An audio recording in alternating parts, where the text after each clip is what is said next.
What's up, Mesa Falcons? Today's episode of the CovertGoPodcast is brought to you by CoolStuffInc.com. Use the promo code CGBPod to show that you enjoy this type of content at checkout at CoolStuffInc.com. Now let's dive into it.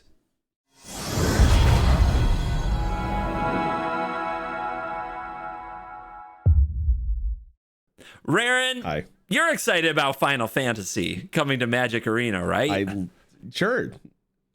You're so excited about the bundle. You're very. We talked about this before. You are the most excited about it. Well, I think Simo's got that, but okay. Well, so did you know that also coming to Magic Arena and in the collector boosters are Final Fantasy Through the Ages cards? Have you seen these? I don't even know what that is.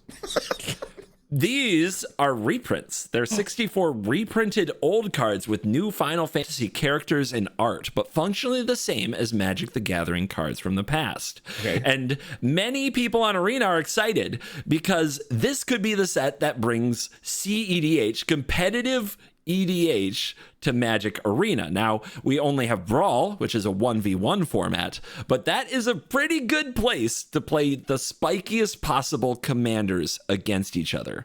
The cards I'm going to show you are not standard legal, but what you're going to try to figure out is whether or not the card I'm showing you is a cEDH commander, a commonly accepted cEDH commander. Yes. Okay. We have done almost nothing with cEDH, correct? I don't think we've done any video with it. Yeah, I think you're right. Yeah. So, in theory, any commander can be a cEDH commander, and yes. people will argue that. I am saying, is this a commonly accepted cEDH commander? Meaning they are the best, spikiest, most competitive, ruthless, destructive commanders available. Are you ready? Yeah. I'm excited. I feel like we've done these videos where I've talked about how good a commander is and I can see it in cEDH, but I've never actually asked myself, are they played in it? Yeah, so. that is going to be the question. Okay. All right. Your first card, I'm going to show you the alt art and the regular art. You can also give me your art opinion. All right. I'm an expert. Upload failed. Why would my upload fail? What? It's over. What? No. I'm sorry, guys. We have to cancel the video. What? Oh, why can't I upload this file? Oh. What? Wait, is it actually over? Processing? It's not. Why? Oh, no. Something went wrong. Try later? Oh, no. That's weird. I can click it and I can still see it. Hold on. I'll just I'll just try downloading the file again. What the hell? I've never seen that in my life. I've never seen that in my life. My files are too powerful. I've seen that before. Okay. It's not doing it. Oh, no. Let me try some different files. What the heck? We have technical difficulties, ladies and gentlemen.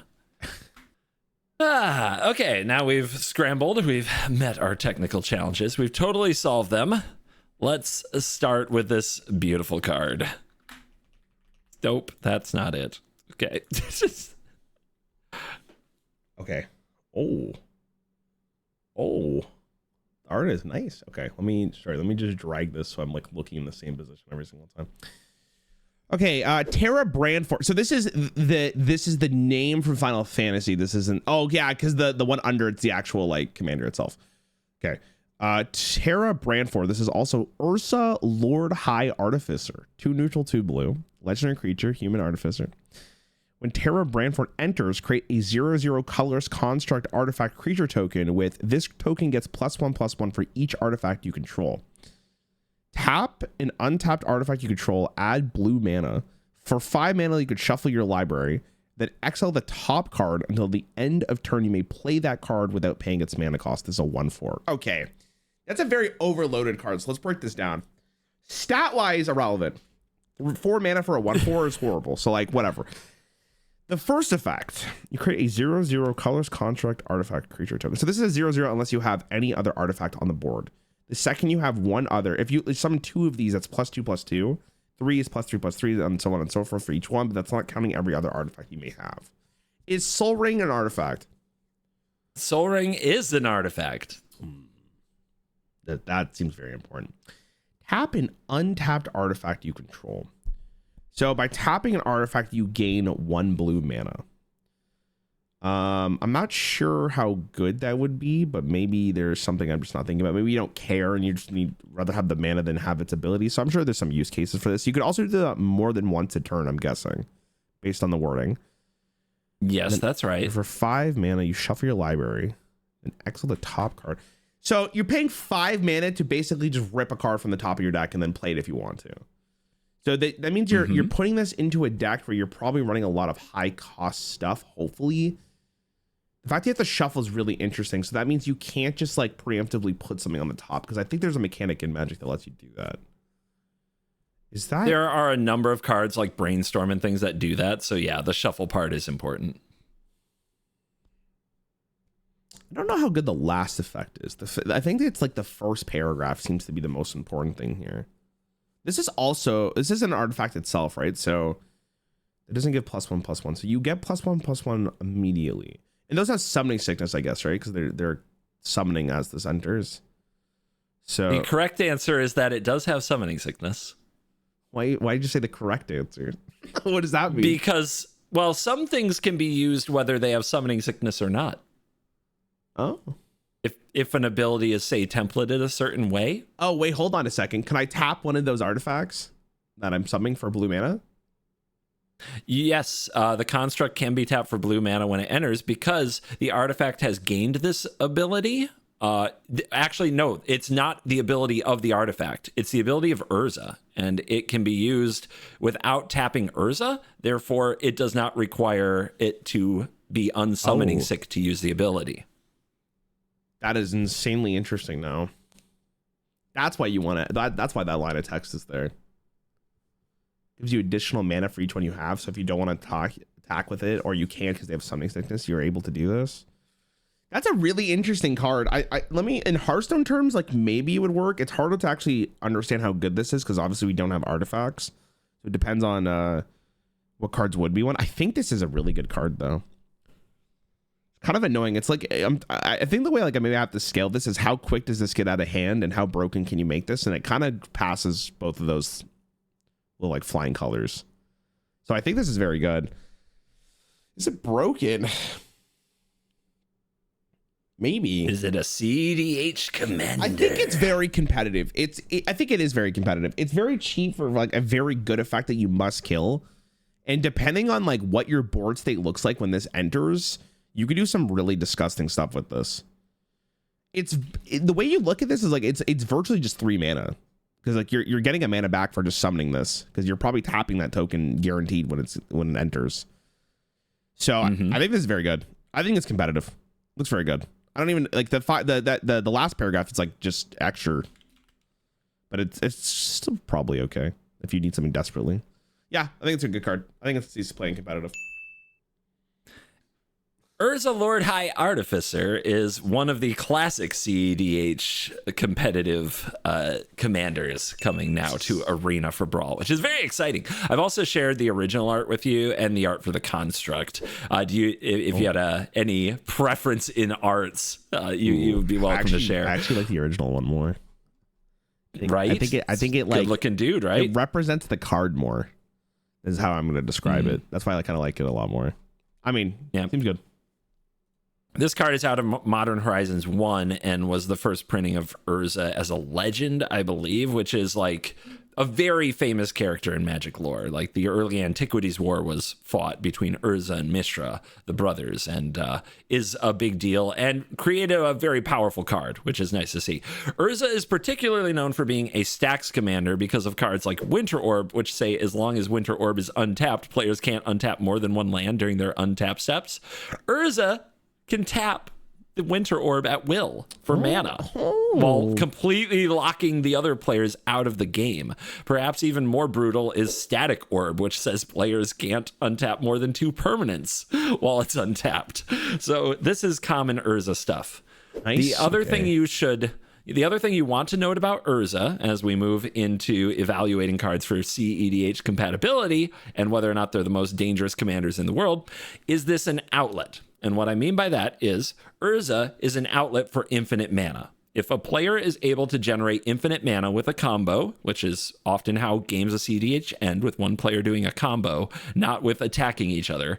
If you generate infinite mana with a combo, Urza lets you cast your whole deck because you can pay the 5 amount any number of times. So having an outlet in the command zone is very powerful in cEDH because it means you'll always have access to a way to end the game if you do your combo. Does that make sense? That makes sense. Yeah, I can see it. So, yep. Urza has fallen off a lot in recent years as a cEDH commander, but I would say that most players still view Urza as a cEDH commander. It has a reputation. And the first 3 or 4 games I played at a local game store of Commander with people I didn't know, there was somebody always playing Urza in one of those games, and I learned to hate the card. People think I would love it because it's blue, but I hate this card.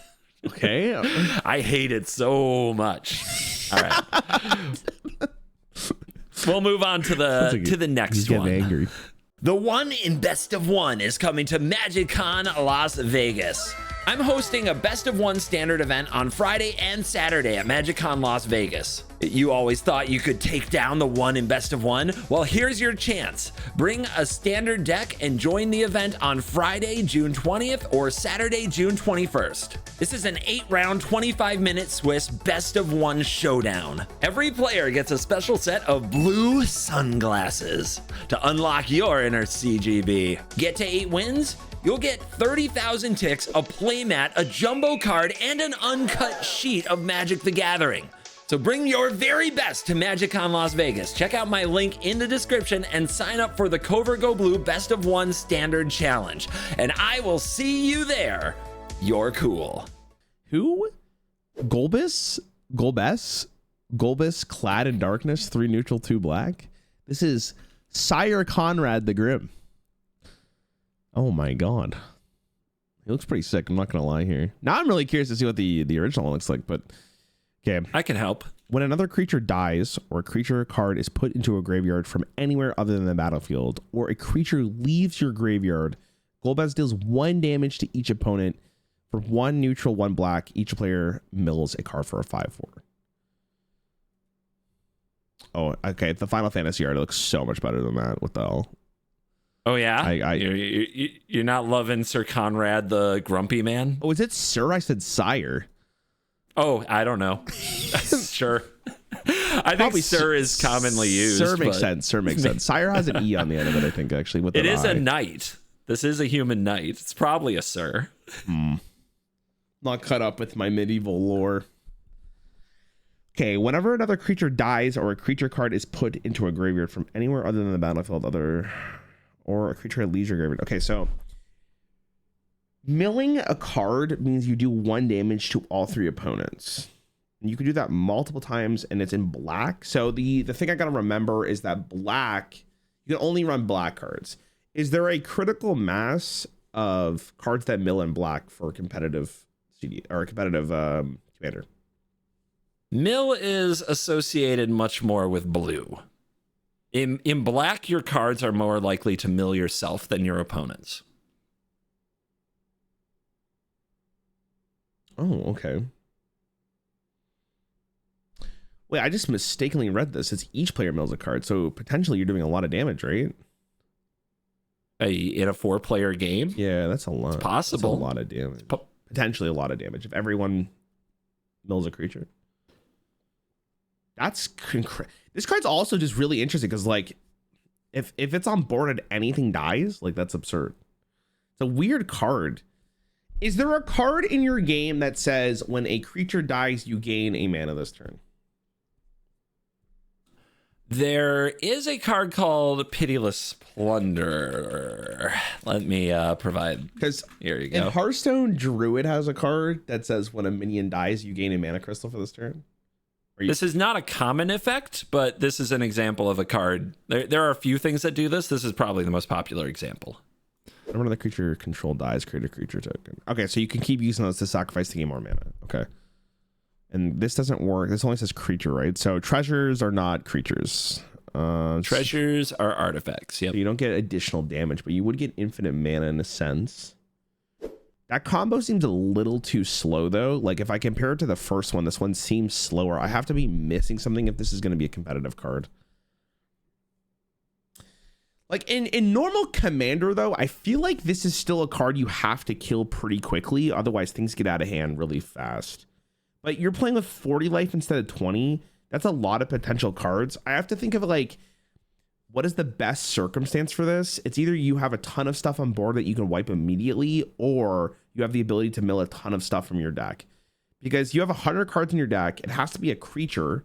But if you build your deck in a particular way and you know that this is going to always be available to you, you could do some really gross things. But I don't know if this is that good.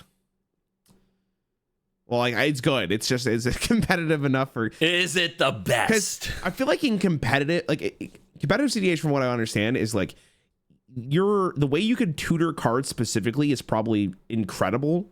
So you're getting to your combo like really quickly. You have to be extremely fast in order to react to this. Or, sorry, your commander has to be really, really good if you want to run it in competitive CEDH. I don't know. I really don't think this is good enough. I feel like I'm missing something, though. But for 5 mana, for this kind of effect, you need a lot of other cards for this to work. It's not as easy as the other one is. You don't get infinite mana either unless you have unless you have to set up for it. But like, if your opponent knows you're playing this, they're probably going to keep mana available so they can just stop you from doing this. And even if you do it once, like, yeah, it's for like potentially like a lot of damage, but you also have to count like what your opponent's playing. Now, I think it's a good card. I just don't think it's commander or competitive CEDH good enough. I think it's too slow. Yep. Yeah, I'm going to give that one to you 100%. Good analysis. Yes, this is a very strong casual card. It is sometimes played as commander, but not even that often compared to other options. It's a regular part of the 99 in like casual decks, but rarely seen in competitive. So nice. Yeah, you got this one really well. Nice, good job. Nice, good job. Nice. Now let's Feels do good, man.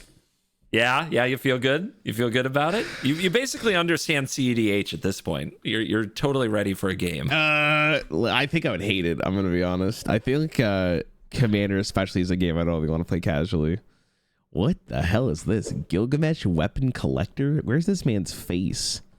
Oh, he has multiple faces. Oh. The art for Final Fantasy is so interesting looking. Like, it's so cool. This is Godo Bandit Warlord. Let me see what he looks like.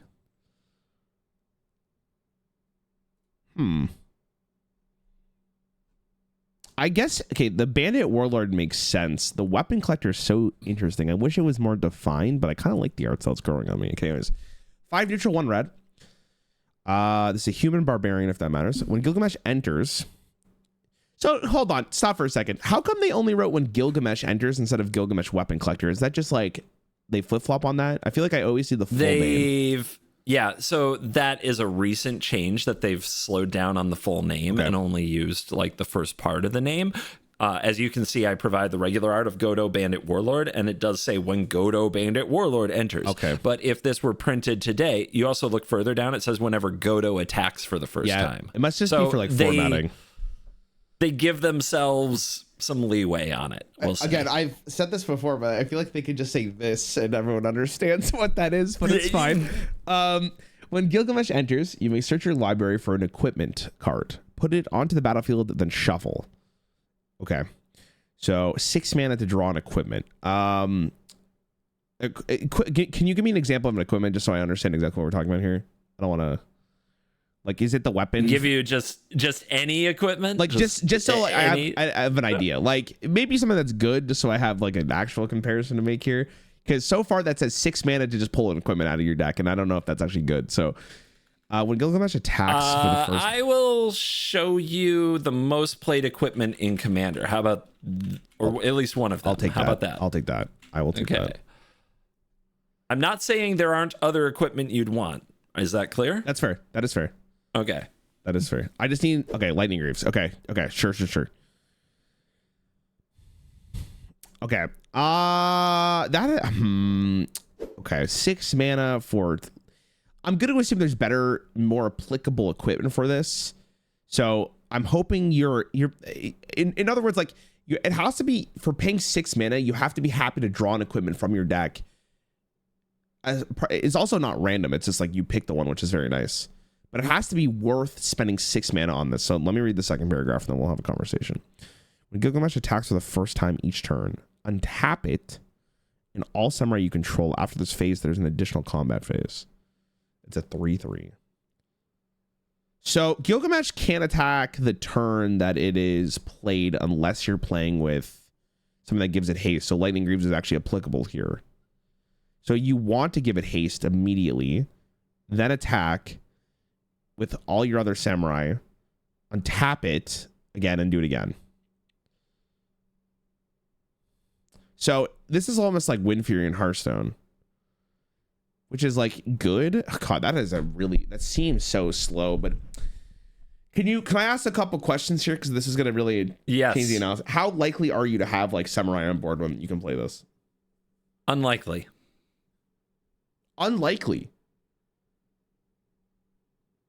There are decks that will build samurai with Godo, but there aren't that many playable samurai. So you're playing this to draw a card?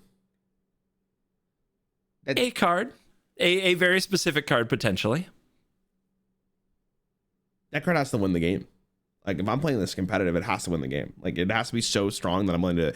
Is there, like, an equipment that's worth, like, 10 mana that I just don't know exists? Because... An equipment that could win the game from this position? Yes. I'll show you a card. Because I think this card is, like... It's ass unless the equipment is, like, insane. Okay, what is this? Helm of the Host.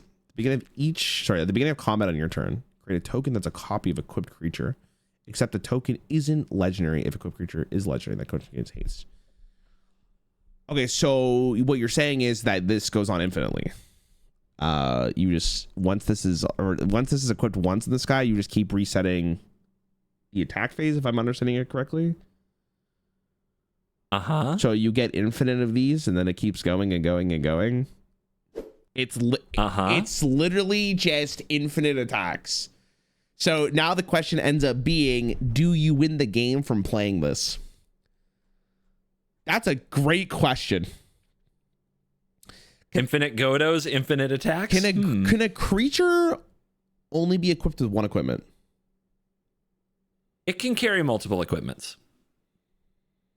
Okay, so you want Lightning Greaves, and then you play Helm of Host, so then it's Shrouded. That is not... I mean, there's a potential way to do it. I would say in this specific instance, somebody in the comments will point out that Shroud means it can't be equipped by other equipments because it can't be targeted by anything. But you could equip the Host first and then equip the Greaves last. It's not the end of the world. Okay, so... It can be done. But what I'm saying is, like, you can have both at the same time. It is, yes. It is a thing you can do. Okay, so how annoying is that? That is actually known. That's a conversation. So if your opponent has any answer to this card when you play the 6 mana, you're just crying. Because that it's so much more difficult for anything to happen. Because is there like a stack that happens when you try to equip something? Oh, yes. So Godo would put the Helm of the Host onto the battlefield, and then you would pay 5 mana at sorcery speed to equip Helm of the Host to Godo, and there would be a window to react. Even if the Helm got equipped to Godo, there is still a window to react before going to combat and putting the Helm of the Host trigger on the stack. So there are multiple sorcery speed instances where you could interact. Okay, what? Man, I feel like this card is just straight buns. But the potential to go like crazy here is so... Because, like, if your opponent... It's a 3/3. Like, you're paying 6 mana, and then you gotta pay 5 additional mana to get the infinite turn going.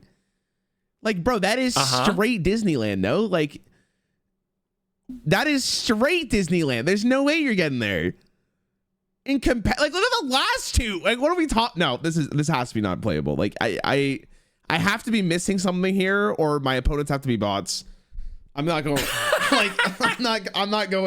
Because you know what the commander is, right? Like, if I remember correctly, like, it's on the field. You can see it at all times. Yeah. You could also play from red. the moment you start the game. Yep. No, Disneyland. I think it's bad. Like, I think you can play it in regular commander for funsies, but in competitive, I don't think there's ever a chance. If I saw this against me, I'm holding mana every single turn against this card specifically. I think most people would. Okay. Godo is a cEDH commander. What am I missing? This is a classic. Yep. Go Gilgamesh. Yep. This is a classic cEDH commander. It is known as a very stupid one. It is known as count to 11 and win the game, is how it's described by others. But there are a lot of ways to basically do it ahead of schedule. A really common one is this card, Treasonous Ogre, which lets you pay 3 life to add a red. So you just use that to create a ton of mana. But yeah, Godo is considered what aggro is like in cEDH. Okay, hold on. Pause for a sec. The Ogre's a better card than this. It is. It's a great card. What the hell's the Ogre? Card. That's just crazy. The Ogre wins you. The Ogre wins you games because it gets to 11 mana with Godo, and that's all you're trying to do is run it out. And it's true. Why does it win any games, Raren? Why does Godo ever win games? Sometimes they can do this as early as turn 1 or 2. It was a lot easier back when they had Jeweled Lotus and Mana Crypt. Those got banned. But Godo has still won and placed in tournaments since then and is considered a cEDH commander. I mean, the Ogre is definitely a piece of this puzzle that was needed to see. Because, like, if I'm paying 11 mana for the actual, like, combination, ain't no way, bro. There's no way. I mean, the rest of the time, honestly, like I've seen some Godo gameplay. Shout out to Playing with Power, one of my favorite cEDH gameplay channels. One of the guys there, Ryan, plays Godo all the time. This is just one card in the deck. They are always trying to piece together a bizarre way to get the mana to 11 and go for the thing when people don't expect them to be able to. But oh my god, Godo is well, guys, be on the lookout now because in Brawl you can play Godo and Helm of the Host. They're both legal on Arena now, so it is very much on. Oh, all right. That Ogre card is absurd. What the hell? That is so stupid. Okay. Cecil. Oh my god, Cecil Harvey. I think that's an M, right? Timna. Yep, Timna the Weaver. 1 neutral, 1 white, 1 black. Okay. Lifelink, Human Cleric at the beginning of each of your post-combat main phases. You may pay X life, where X is the number of opponents who were dealt combat damage this turn. You draw X cards. Partner? What's partner mean? So partner means you can have 2 commanders and build your own color identity. But only cards with Yep, here we go. Only cards with partner can be paired with cards with partner. And the latest update has given us 5 partners. So we have partners on Magic Arena for the first time. Are you ready to see the rest of the partners? Yeah, that's actually kind of exciting. These cards can only pair with each other. You can't say pair Timna the Weaver with Godo. Godo doesn't have partner. So you can create some combination of these. Okay. And I'm only asking myself as Cecil gets played, or is it all of them? I don't see a way to evaluate these individually very well. So I am curious if you think they're cEDH playable, and if you have a certain partner combination that you think is best, or a partner itself that you think is best. Let's go with that. Okay. Well, okay. All right. This is who? Benedicta Harmon. Oh, God, what is that last name, bro? Ishai. I can't help you on Final Fantasy names at all. No, the actual commander. Oh, yeah. Ishai. Ojutai Dragon Speaker. Oh, that's fancy. Okay. 2 neutral, 1 white, 1 blue. Flying whenever an opponent casts a spell, put a +1/+1 on this. Okay, that's fine, but it's blue. So now you can do blue, white, black. Okay. Barnabas Tharmer, who is Crom Ludovic's Opus. I think that's how you say that. 3 neutral, 1 blue, 1 red. Flying haste. Whenever an opponent casts their second spell, each turn, draw a card. Okay, you don't need more cards here, though, I don't think. But maybe I'm wrong. Titus. Oh, God. Zanarkand Faith. Holy shit. These names, man. Thrasius Triton Hero is the actual commander. 1 green, 1 blue. 4 mana to scry 1, then reveal the top card of your library. If it's a land card, put it on the battlefield tapped, otherwise draw a card. Okay, for 2 mana, it's not too bad. And then there's Clive Field, Vile Smasher the Fierce. Oh, this guy looks crazy. 1 neutral, 1 black, 1 red. Whenever you cast your first spell each turn, choose an opponent at random.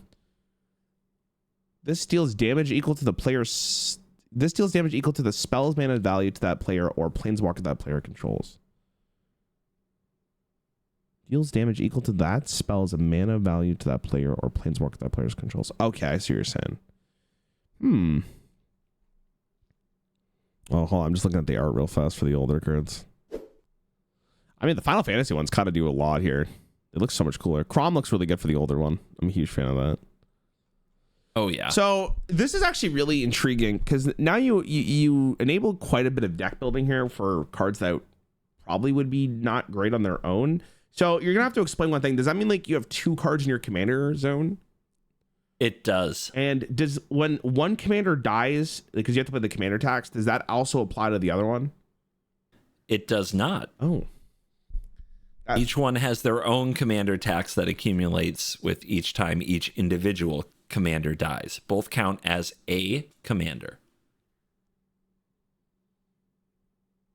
I'm just trying to understand who like the best one would be. Because Cecil seems fine. But it's only after your post-combat main phases. And if you don't deal damage, it doesn't feel like it does a lot. But it's a potentially very scary effect. So there's potential there. And you could draw quite a bit. Benedicta, whenever you're putting a cast this, I'll put a +1/+1 counter on this. I mean, for 4 mana, like sure, but I think you're doing this specifically to have blue to your color pool. Barnabas is flying in haste. Whenever an opponent casts their second spell each turn, draw a card. Like that's kind of sick because that's passively just there. That could just get you a lot of cards. Titus, this is probably one of the better ones if you can get it on the board. Because that is like mana ramping, and you can do it multiple times at a turn, right? Then it's only play 4 mana. Like that's kind of interesting. Yeah. Yep. As many times as you have the mana. And that's green and blue. And then Clive is also fine. God, this is actually really difficult. I feel like there's probably a combination of 2 of these that are really, really good. I just don't know who it would be. I'm assuming you showed me Cecil first for a reason, or is it just to introduce the mechanic? But 3 mana for... Or the order they were on the page. It could be that. Oh, okay. Yeah, fair enough. Clive, Titus, Barnabas. God, I feel like, okay, this might be like a cop-out answer, but I feel like I'd have to see a lot of stuff in order to know how good this is, but I feel like there is a combination of 2 of these that are actually very good together. I think... You want to take a shot at it for me, please? Okay, fine. Please. Titus seems really good. I think getting like a lot of lands early is just a really good way of winning. It's between someone who draws or someone who... potentially does damage. Like Clive has the chance to be really good, but it's only the first spell, so I feel like that kind of doesn't do as much as I want it to do. Unless there's a way to... No, there's no way, right? Wait, I was gonna say maybe you just keep... To what? Maybe you just keep time warping or whatever. Just keep getting the first spell every single turn. But I feel like that's not like an actual... That's like a Disneyland combo to win a game here.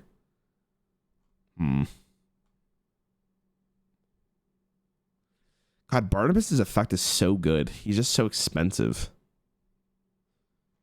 But like, then it becomes a card you need to kill, and then if you have additional mana, it's fine. But it seems, I mean, you did show me that freaking ogre. So like, the sky's really the limit here. Like, you could cheat so much mana, get this guy on board super fast, as long as you have 1 blue, then pop off.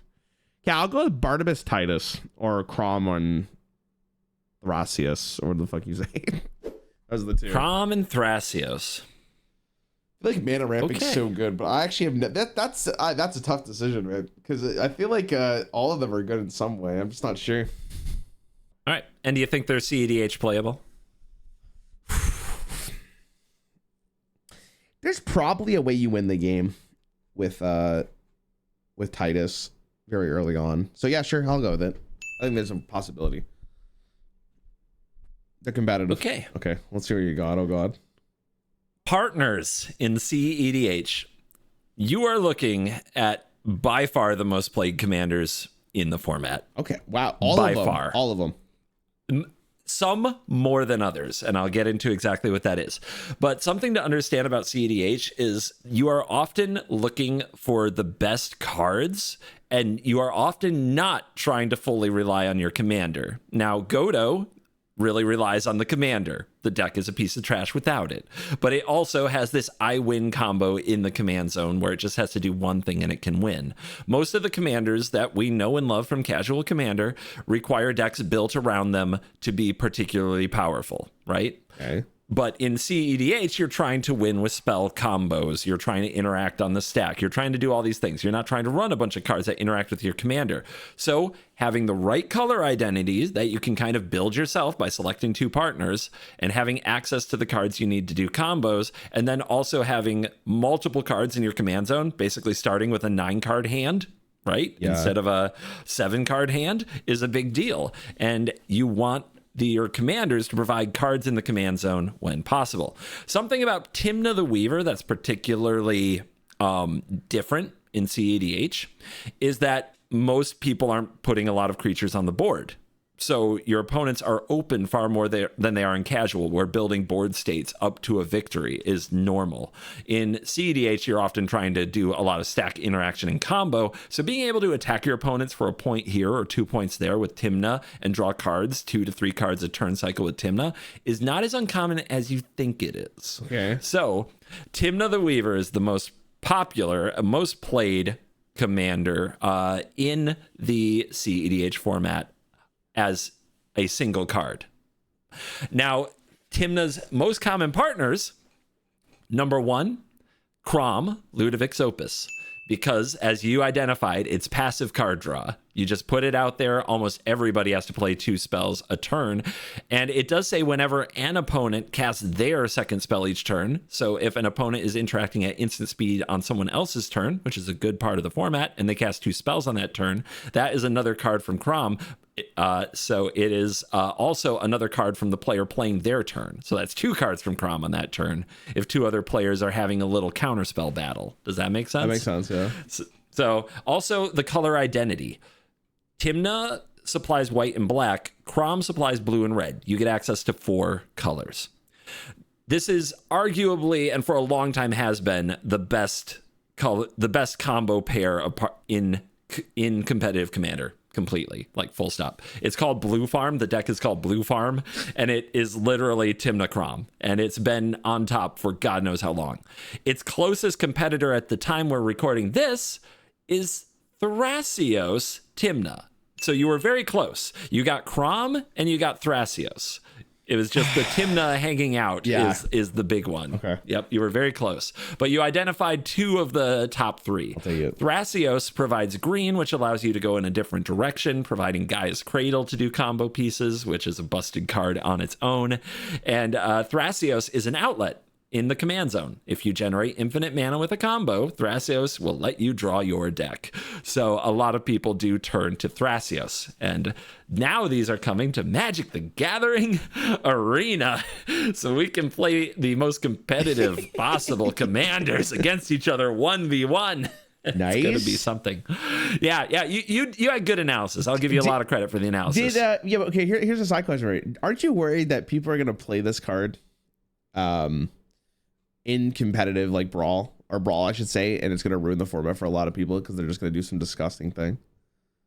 Yes, but no, but yes. So Brawl has a brilliant matchmaking system where you determine your commanders, and it bases who you play against based on who you chose. So it's called Hell Queue. When you choose a commander who's too powerful, you only go against other powerful commanders. Oh, so they have like a way to skew it. Okay, that's really interesting. Yep. Okay. They have a matchmaking weighting system. Our friend Amy the Amazonian made a video. It's on her channel that talks all about it the one time it got leaked and the weights were revealed to the world. But it does exist, 100%. It's real. The matchmaking... So sometimes it takes a while to kick in. I haven't played these yet. The set just came out like yesterday, so I just started building my Blue Farm list for Brawl. And I don't know if having Tymna and Crom is going to pair you against the best commanders right now or not. Sometimes they wait a few months to see how the cards perform. So we're going to find out if Tymna, Crom are Hell Queue. They probably will be, just based on the general approach of players who like these kind of things have to the game, which is win at all costs. I got you. Yeah. Yep. But yeah, it's kind of surprising because partners they're reasonably popular in casual, but they're not even close to as popular in casual as they are in cEDH, where people are just using them to mix and match their own colors. And really don't care much about the ability of the commander. It's crazy. That makes a lot of sense, though. I get that for sure. Okay. Cool. Yay! I got to talk partners on Arena. I'm a lot of people are excited about this. Okay, so this is no longer partners. Okay. Oh God, what is this name? Vane Caradas Solidor. That sounds fantastic. I like Caradas. 1 neutral, 1 green. Death touch. When a creature you control with death touch deals combat damage to a player, that player gets 2 poison counters. So 1/3. Holy fuck! Is that sounds really scary. When a creature you control with death touch deals combat damage to a player, that player gets 2 poison counters. Okay, so the question ends up being here's a mechanical question for you. If I'm just asking a question here. I don't know if this card actually exists, but if a card, let's say, has deal 1 damage to any player and it has death touch, does this proc the effect? It has to be combat damage. So it has to be damage dealt as a result of combat within a combat. Okay. And that means like, okay. What if it's... I will say if you have that text and you deal 1 damage to a creature and your creature has death touch, regardless of whether or not it's combat damage, the creature would die. Oh, because that... Okay. So you don't have to hit them directly then, right? That's what I'm trying to understand. You have to hit the player directly. If you somehow hit a creature with an ability that deals damage to it by a death touch creature, the creature dies. But if you do that same damage to a player with an ability, not with combat damage, the player doesn't get 2 poison counters. Okay. No, I get what you're saying. Yeah, okay, that would work like Hearthstone. That makes a lot of sense. Okay. I'm just trying to think if you can like cheat the system in any way here. 2 mana for a 1/3 for only green is really interesting.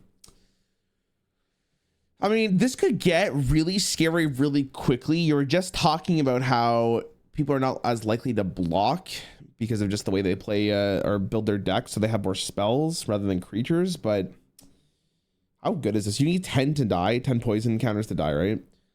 That's right. So if 5 creatures hit, 4 creatures hit.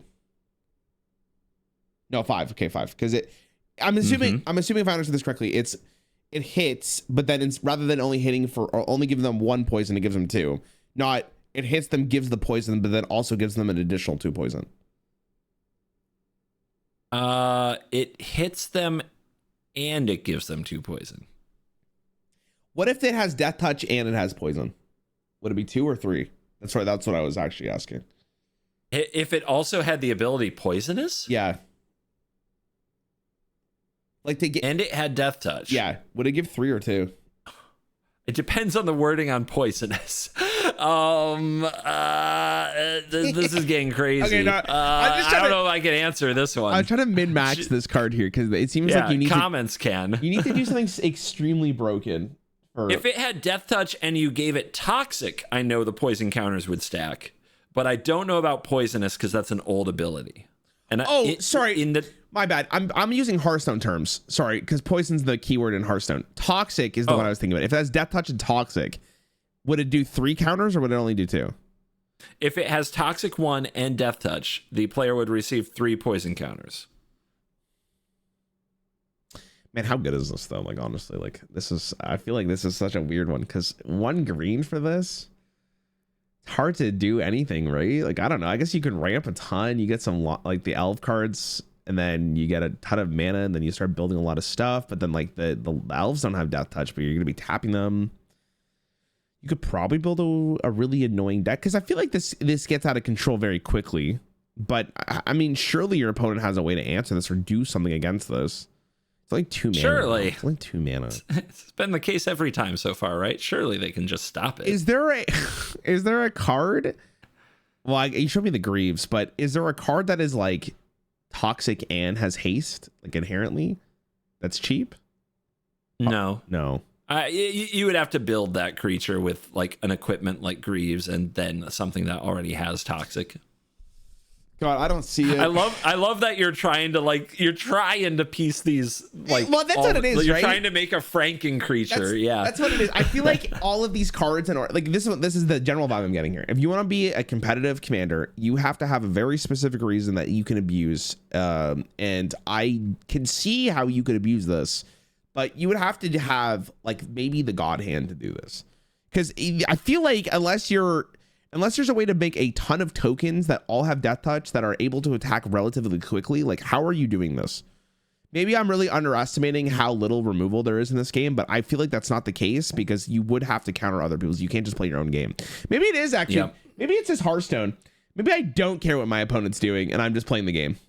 And like whoever plays their game the fastest just wins. Like maybe that's just what it is, but I feel like that's not true. I feel like that's not going to play like that in competitive. You would build your deck so you would be able to stop your opponent from playing the game. Because that has to be a strategy on its own, which is like what that like commander that can keep attacking over and over again. I feel like this is too weak, but I mean, if you're going to show me a card that's like inherently broken with this, then I understand why it's played, but I don't think it's good enough. It's too slow. You're right. It's not good enough. Okay. It is too slow. Attacking any player like 4 or 5 times, even if you have a bunch of death touch cards, is just not going to get it done in cEDH. Combat in general only works in a Godo type situation where you create infinite combats and win on the spot. So yeah, Finn the Fangbearer is definitely too slow. It's a good brawl commander. Like in 1v1, like it can be very fast and you can just kind of play Protect the Queen, but it's not a competitive commander. Okay. You were correct. Nice. The Worst Possible Commander Show is coming to MagicCon Las Vegas. We will be live playing in front of the crowd at 11 a.m. on Sunday, June 22nd. So see me, CGB, as well as Shay against Voxy and Amy the Amazonian, throwing down with some of the more classic and beloved commanders in the game. So come to the Worst Possible Commander Show live at 11 a.m. on Sunday at MagicCon Las Vegas. There's a link in the description to make sure that you get your tickets today. As always, we'll see you there, and you're cool. I'm really trying to get like into this and trying to ask myself, how broken can something be? Cloud. Okay. Cloud Strife. 2 neutral, 1 red. I'm gonna try my best here. Nigila. Yeah. The Blade Blossom. Good one. Okay. Dude, you crushed it. Thank you. Whenever a warrior attacks, you may have its controller create a 1/1 white warrior creature token that's tapped and attacking. White, blue, black, red, green. And tap all attacking creatures. They gain trample, lifelink, and haste until the end of turn. After this phase, there's an additional combat phase activated only during combat. Okay, so we just saw Gojo, whatever his name was. Gojo. And that guy had a really stupid mechanic where he could ramp into an infinite turn. This is infinite as long as you could pay the mana cost. How likely are you to pay the mana cost? How do you pay the mana cost is a better question. How do you get all these mana? How do you get all of them? Because you only run red, right? Incorrect. What am I missing here? If a card has the mana symbol anywhere in the text box, you get access to that color.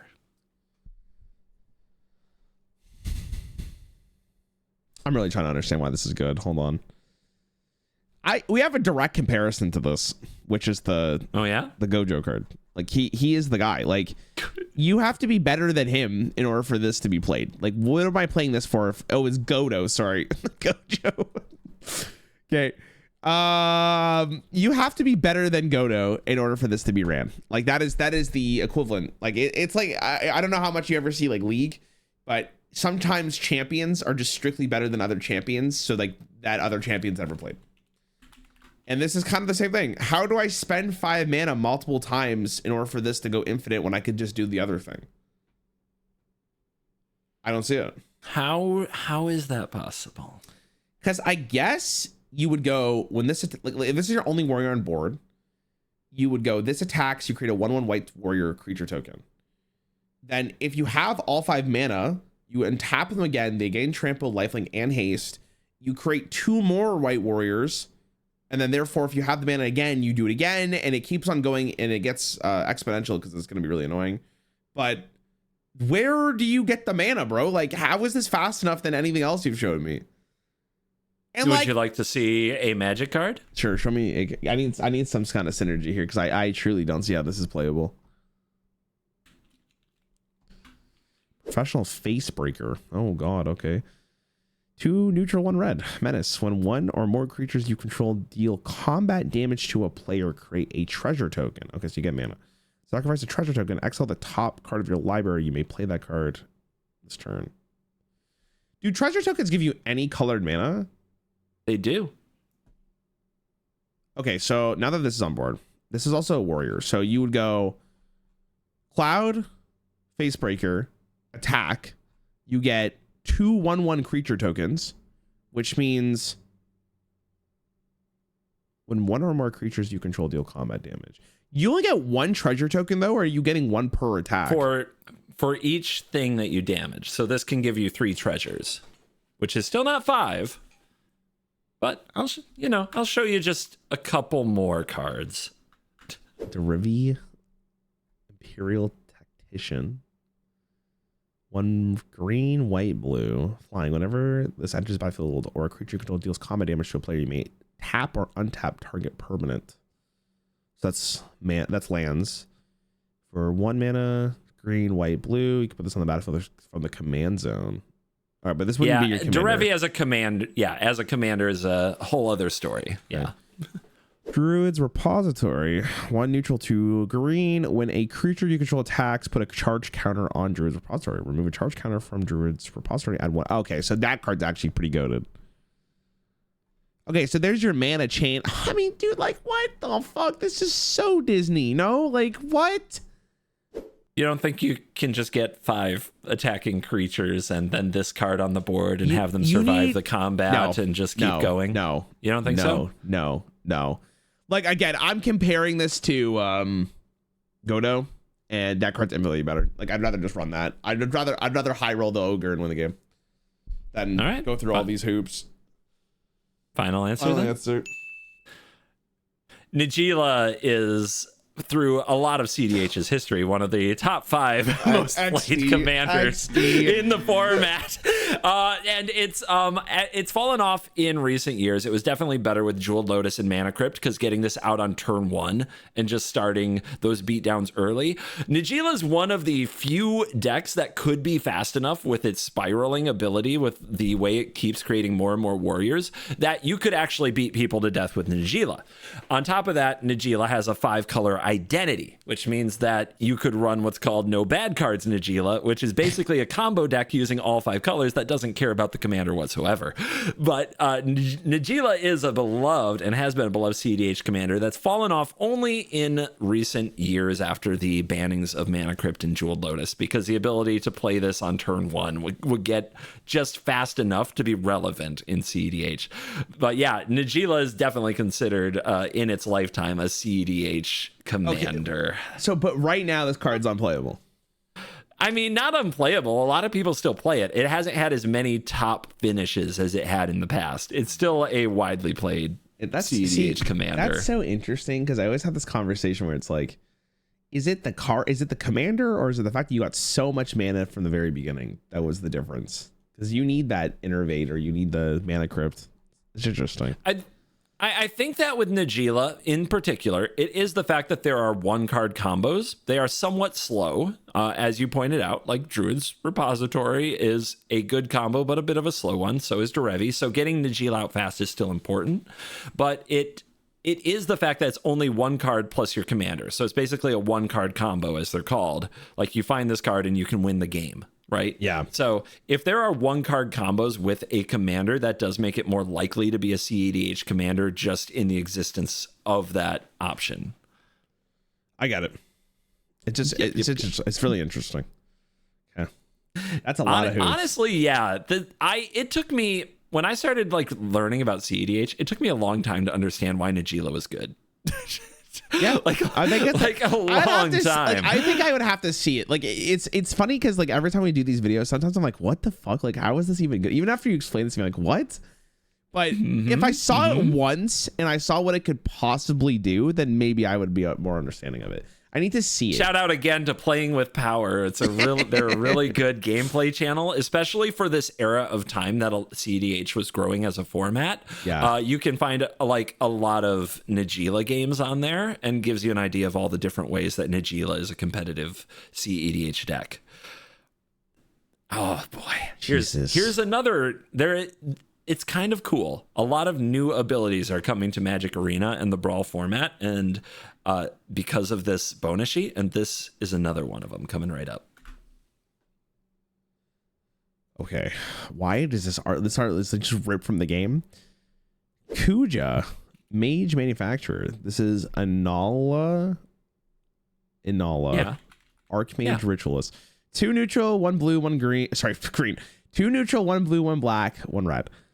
Eminence. Whenever another non-token wizard you control enters, if Kuja is in the command zone or on the battlefield, you may pay 1. If you do create a token that's a copy of that wizard, the token gains haste. Exile at the beginning of your next unstep. Okay, exile at the beginning of your next unstep.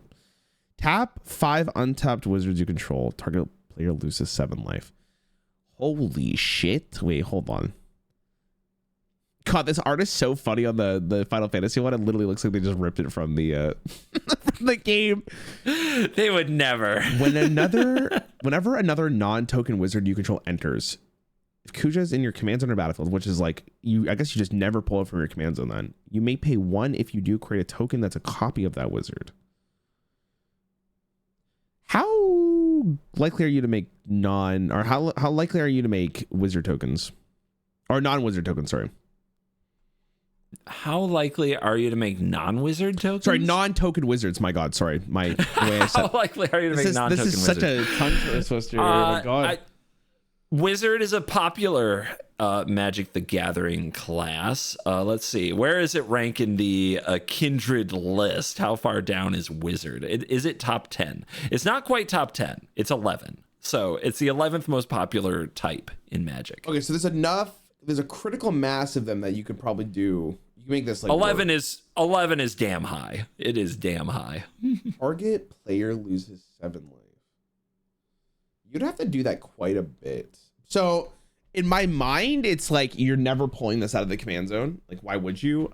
I guess in theory, you could pull this out and then you can create a token of it. I'm assuming that would work. Wait a minute. Could you go infinite with this? Where How not so? infinite, like could you go like, okay, I'm thinking you put this in the play. This procs the eminence, which means you can copy it, I'm assuming. Which means whenever you play another wizard, you create 2 tokens of it. And can you do that for only paying 1 mana? You're talking about copying Inala? Yes. Can you do that? So it does say whenever another non-token wizard enters. Oh, true. Boom, boom, boom. He was cooking. True. He was cooking. I was like, damn, you can go crazy with this. Oh, God, I think this is ass too, man. Oh my God. This is some Disneyland. Like, I can't even look at the mana cost because I guess you're just, like I said, you're just never taking the command zone. So blue, black, red seems like you could actually do quite a bit. Maybe you make enough wizards where this is just good. And you probably have a way to get infinite mana. But is this really better than like anything else you've shown me?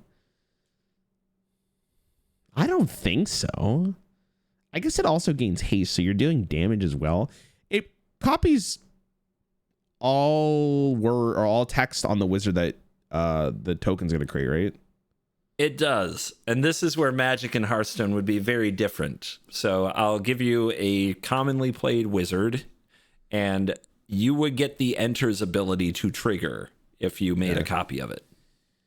Spell Seeker enters the battlefield. Sorry, 2 neutral, 1 blue. You may search your library for an instant or sorcery card with converted mana cost 2 or less, reveal it, put it in your hand, and then shuffle your library. So you'd get 2 spells when this comes in, and therefore it probably allows you to get more wizards, and therefore their wizards have good enter the battlefield. So basically you're just stacking enter the battlefield effects in order for you to just make an absolute bomb on one of your opponents. And then if you are able to get the bomb, you just tap 5. You do it multiple times. Is there a wizard that says if your opponent would lose life, they lose like double or triple or something along those lines? Because I mean, I'm sure that exists. So okay, that means it's not played.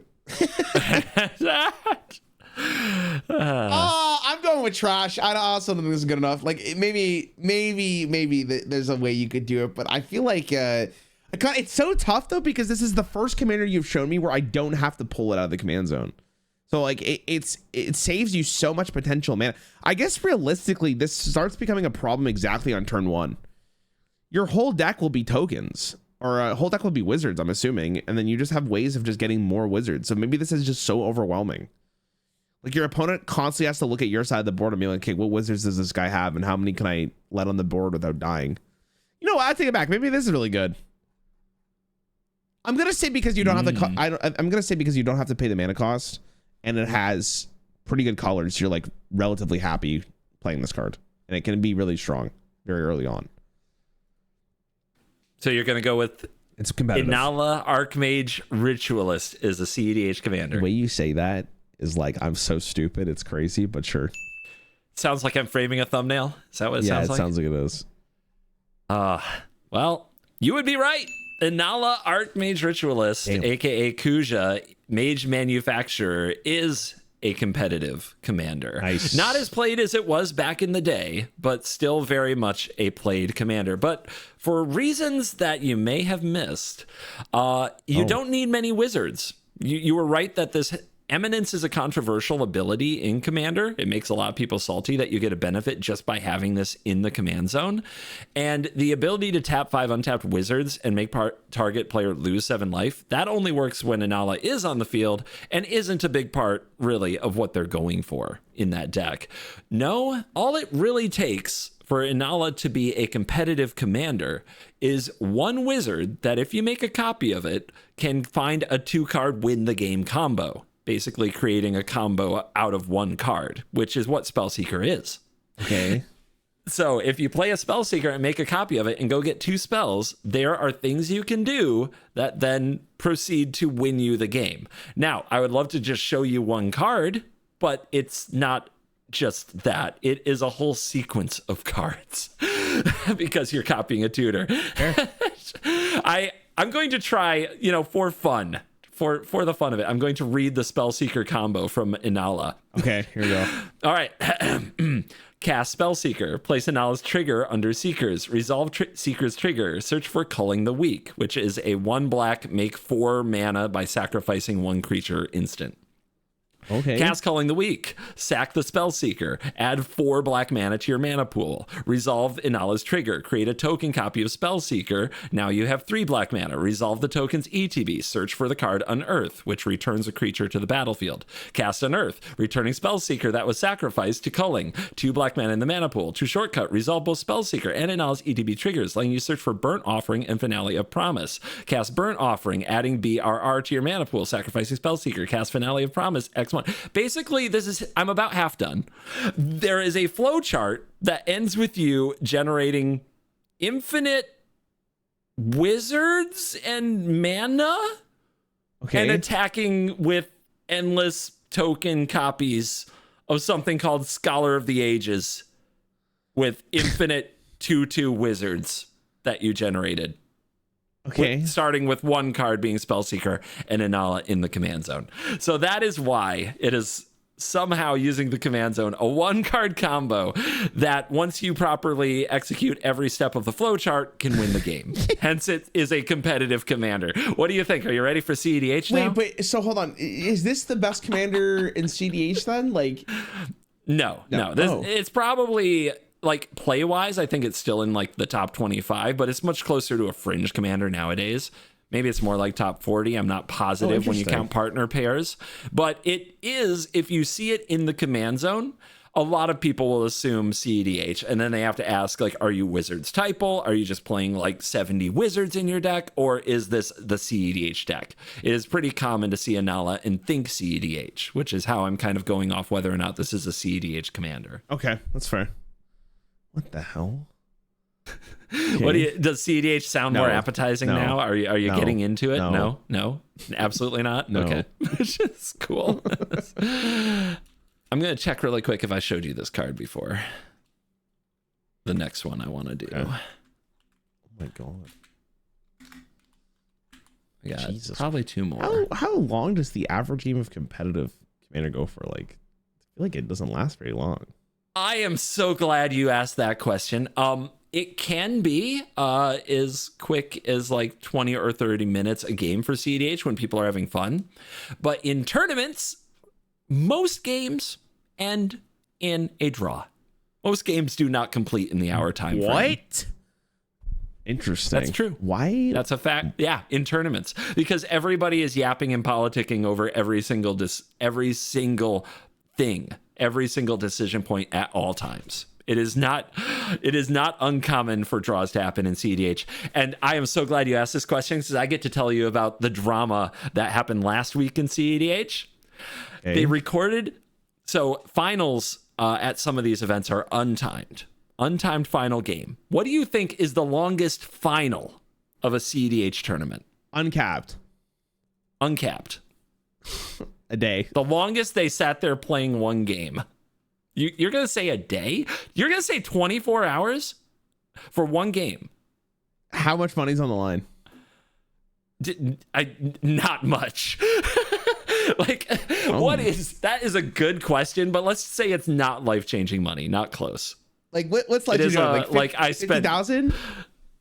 Probably not. No. 20. Most cEDH tournaments aren't that sponsored. Probably not. No. Most cEDH tournaments don't have those kind of prize pools. Then you got to get into the mindset of who these people are. Okay, this is the people who really want to win, because Commander, as we all know, is a pretty casual format. So if this is a competitive game, that means the person here is trying to win so desperately, I'm assuming. So yeah, I would be willing to say 24 hours, even if it's not like an insane amount of money. I think people would be willing to try for 24 hours. But maybe people fatigue faster than that. So maybe let's go be a little conservative here. Let's go 16. You're going to go 16 hours. Yep. Wow. I mean, this made headlines. This was a big deal everywhere. Okay. That a game went for 11 hours. Oh. And you're saying I'm not surprised at all. Maybe like this is why we need the outsider perspective. Yeah, this was huge. I don't know. I think for me, especially if it's like this is what I've been practicing for, and I know going into it that games could potentially last for a very long time, I don't think it's unreasonable for a game to last that long. Here's the thing. The game lasted 11 hours, which was by a mile the longest recorded. It was streamed, so there's footage, but the VOD is lost because YouTube doesn't like caps your stream at a certain number of hours, and the stream for that day was already over 12. Yeah. And the game ended in a draw. Oh. Because somebody had to catch a flight. Oh. Yeah, see, that's where I'd be upset. That's it's not the fact that the game was I mean, I don't know. If I've had moments, I'm gonna bring up League again. I've had games where like maybe the longest games I've ever had is like above an hour, right? And my whole mental is decided based on if I won that game or I lost that game. Because if you lose, you wasted an hour. If you win, you at least won the game, right? So it feels better. If I tied, yes, I'm with you. That's upsetting. That's even worse than I'm with you. Holy. Yeah, this was huge drama, and everybody's like, 11 hours insane. I love that you have the gamer approach of like, well, yeah, this could have been worse. I don't know. That's incredibly interesting. I don't think it's necessarily be like crazy for people to react that way though, because if someone is not exposed to competitive cEDH, I feel like a lot of people would be like, oh, like it's only going to last like 2 hours. My average Commander game lasts like an hour. So it doesn't shock me that someone played for 11 hours. It would shock me more if someone would be like, they played and then they tied. That's absurd. Yes, that's the cherry on top in the story. That is particularly just like, oh my God. Oh my, nobody even won. Although technically the person who was highest seeded won. Because they had to give somebody the W. Is it not health? Like whoever had the highest health won? Like it's seeding from the tournament. So the person who went and seeded the highest. What? See, that's insane to me, because that opens up the argument of if I'm a higher seeded than you, I just delay the game until you can't play anymore. Like even if that is a conversation point, as a lot of people that is so strange in this issue talked about that specific thing. Yes, that is interesting. Okay, whatever, sure. Smile. What's up, guys? I have a new partnership with Dragon Shield. They have sponsored my channel and all of my videos for this year, 2025. And all that they ask is that you go to the link in the description and use the code CGB5 at checkout to get a discount on all of your sleeves and accessories from Dragon Shield. Thank you to Dragon Shield for sponsoring this video. And remember to use that link in the description and the promo code CGB5. Now back to the video. And in an 11-hour final game, did anybody run this as a commander? Let's get back to the video. Oh my god. Seymour, oh god, Gatto? Yeah. Kinnan. Bonder Prodigy. 1 green, 1 blue. Whenever you tap a non-land permanent for mana, add 1 mana of any type that card permanent. Okay, already broken.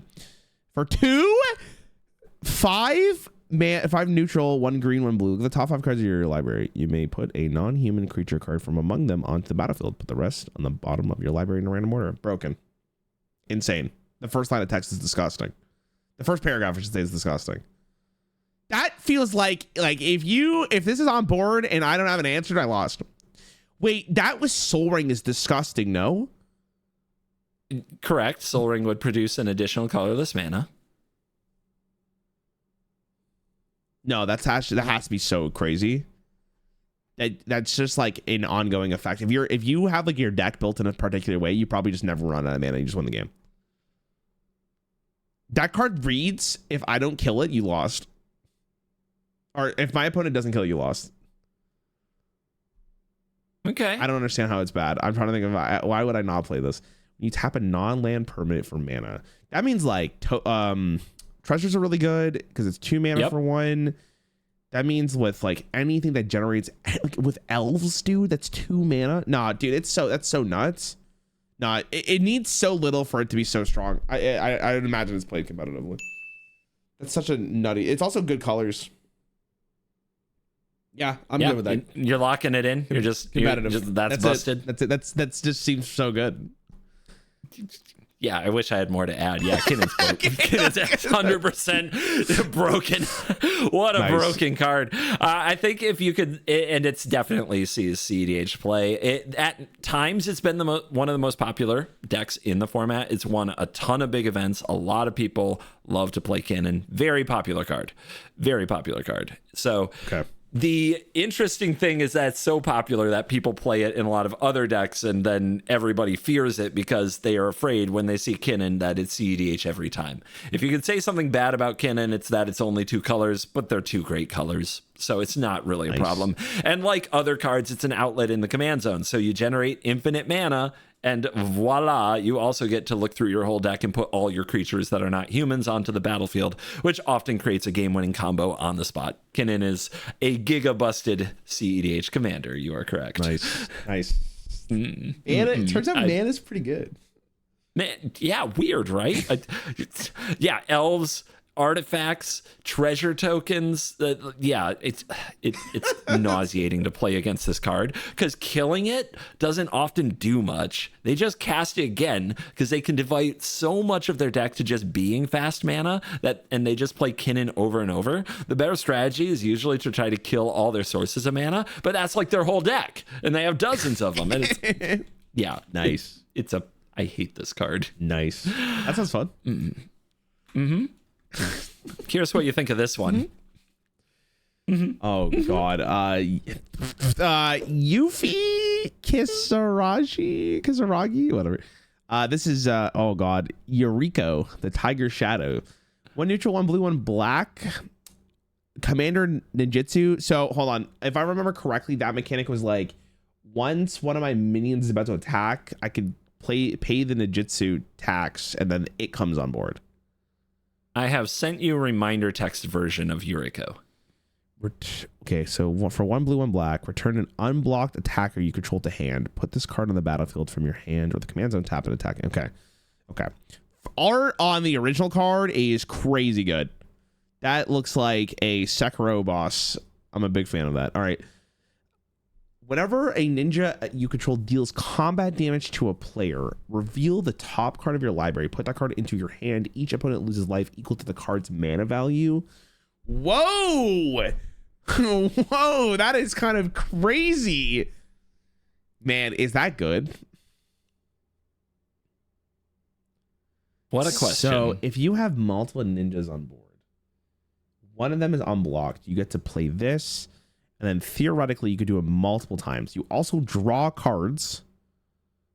Your opponent knows what they are, but they take damage from it. That also means, wait a minute. So this card also bypasses the mana problem. Like, you don't have commander attacks. As long as you have a ninja that is attacking that's not getting blocked, that becomes so much better. This is also very snowball-y. God, that's it.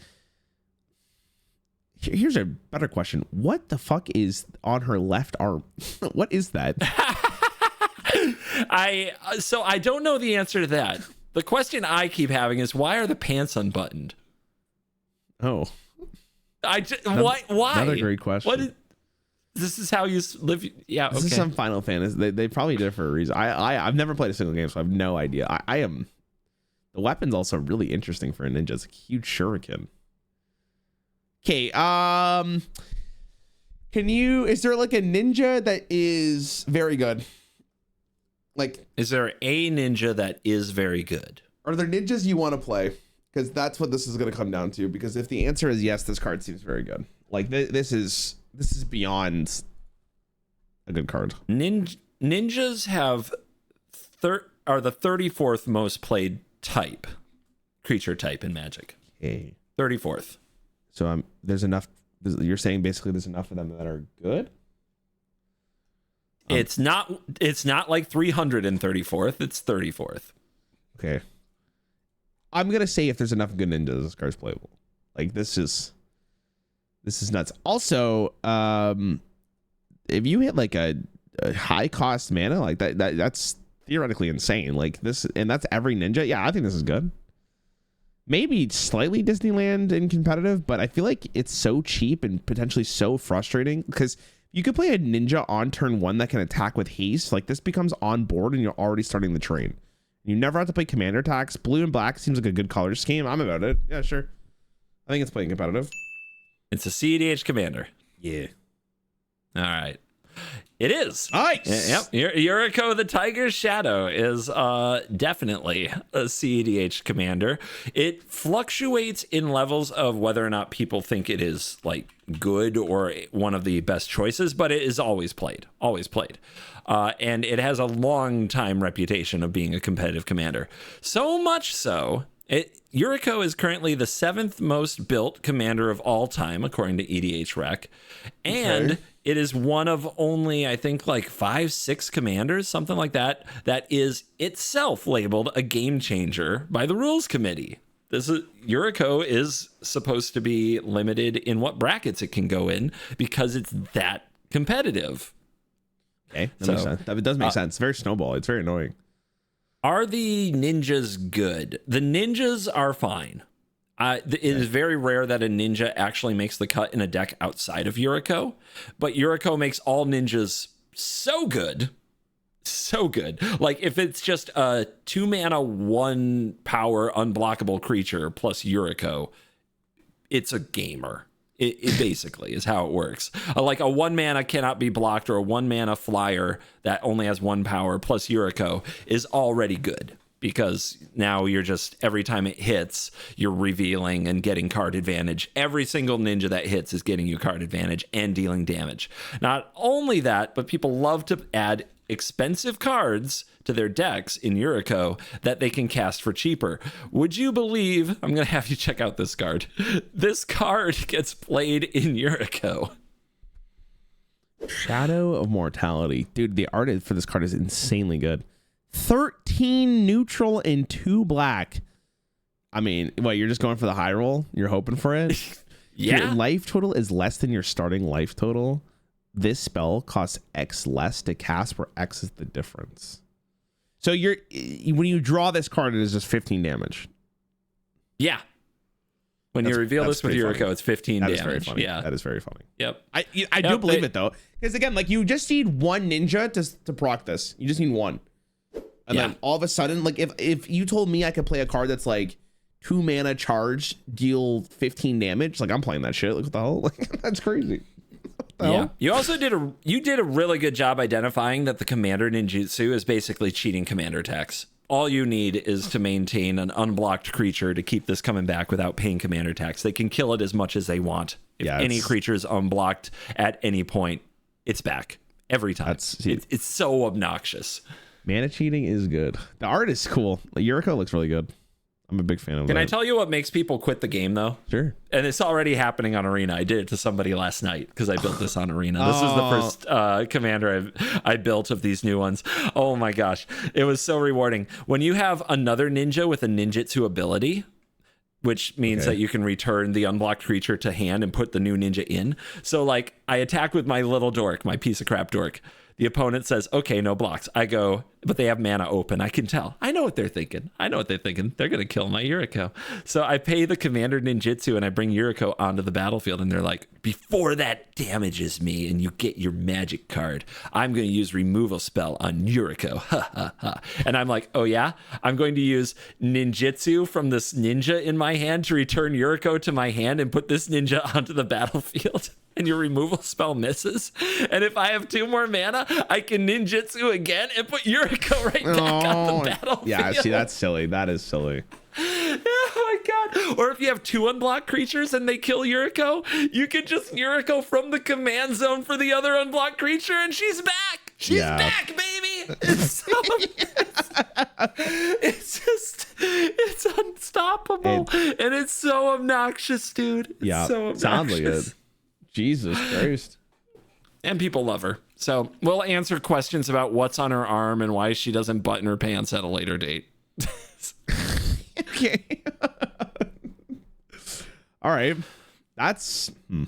Thank you for watching or listening to the Covert Go podcast. Remember to use the promo code CGBPOD at checkout on CoolStuffInc.com to show that you love the show. Also, subscribe on your audio platforms like Spotify and Apple Music and iHeartRadio. Leave a review with 5 stars, of course, for yours truly to help grow the show. Thank you for watching, and as always, you're cool.